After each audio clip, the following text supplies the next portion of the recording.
Assam versus upper Assam. তেনেহ'লে মই আৰম্ভ কৰোঁ হা। ক'ত যোৱা? কলে যোৱা? আজি ভাত কি দি খালি? আজি ভাত কিহেৰে খালা? আৰু আমাৰ ঘৰত আজি আলহী আহিব। আমাৰ ঘৰলৈ আজি কোৱা। আমাৰ ঘৰলৈ আজি আলহী আহিব। আলহী ক'ব ন? আলহী। তাৰপিছত আমি আজি বেলেগ এঠাইলৈ মানে ক'ৰবাত এটা যাম বুলি ভাবছোঁ। আমি আজি ক'ৰবালৈ যাম বুলি ভাবিছোঁ। ল'ৰা ছোৱালীকেইটা একদম বদমাছ হৈছে।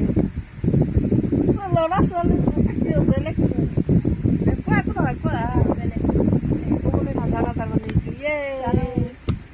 তাৰপিছত ক'ব লাগিব